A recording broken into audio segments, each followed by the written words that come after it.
امام حسین علیہ السلام کے شہادت کے بعد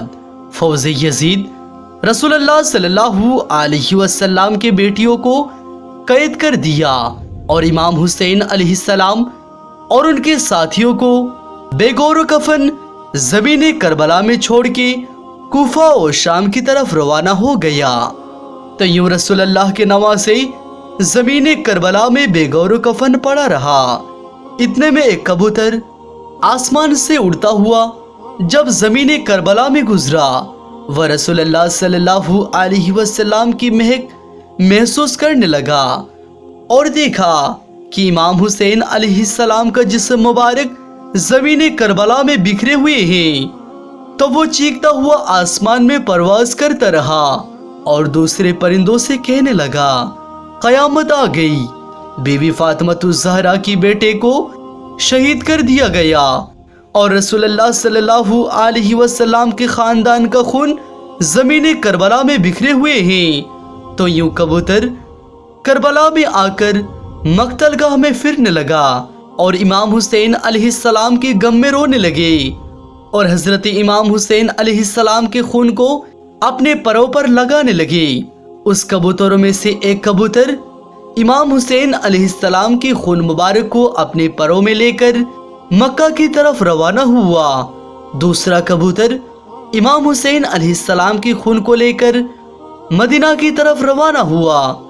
تیسری کبوتر نجف کی طرف روانہ ہوا۔ تاریخ نے لکھا، مدینے سے باہر شیام نامی ایک یہودی رہتا تھا جس کی بیٹی کو کوڑ کا مرض تھا اور وہ نابینا تھی۔ اے مرض کسی دوسرے کو نہ لگ جائے، اسی لیے وہ روز ایک باغ میں اپنی بیٹی کو بند کر کے چلا جاتا تھا اور صبح آ کر اپنی بیٹی سے ملتا تھا۔ جیسے ہی اپنے بیٹی کو باغ میں چھوڑ کر کے واپس گئی تو اس کی بیٹی ایک درخت کے نیچے آ کر بیٹھ گئی اور اس درخت کے اوپر وہ کبوتر بیٹھا تھا جو امام حسین علیہ السلام کے خون لے کر مدینہ کی طرف جا رہا تھا۔ رات کو اس کبوتر کے پروں سے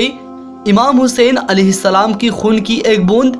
اس نابینا کی ایک آنکھ میں گر گئی، دوسری بوند دوسری آنکھ میں گری اور کچھ بوندیں اس کی چہرے پر گری اور اللہ تعالیٰ کے فضل و کرم سے وہ نابینا دیکھنے لگی اور اس کا مرض اللہ تعالیٰ نے امام حسین علیہ السلام کے صدقے ختم کر دیا۔ جیسے ہی صبح کے وقت اس کا باپ آئے اور باغ میں ادھر ادھر دیکھنے لگی کہ میرے بیٹی کہاں ہے، اتنے میں اس کے بیٹی آ کر کہنے لگی، اے میرے بابا دیکھو میری آنکھیں صحیح ہو گئی،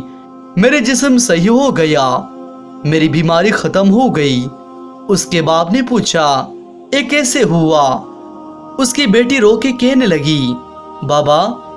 جس درخت کے نیچے میں سو رہی تھی اس کے اوپر ایک کبوتر بیٹھا تھا جو پوری رات روتا رہا اور اس کا خون میرے جسم پر گرتا رہا۔ بس جیسے ہی میں آنکھ کھول کر دیکھنا چاہا تب سے مجھے ہر چیز نظر آنے لگی۔ اس شخص نے معلوم کیا تو اس کو یہ پتا چلا کہ امام حسین علیہ السلام کو کربلا میں شہید کر دیا گیا اور اس کبوتر کی پروں میں امام حسین علیہ السلام کا خون مبارک لگا ہوا تھا اور جس کی برکت سے اس کی بیٹی کو شفا مل گئی۔ سبحان اللہ۔ اس نے یہ سن کر رسول اللہ صلی اللہ علیہ وسلم پر ایمان لے آیا اور کلمہ پڑھ کر مسلمان ہو گیا اور اس نے مسلم بن کر زندگی گزارنے لگا۔ سلام ہو کربلا کے شہید حضرت امام حسین علیہ السلام پر۔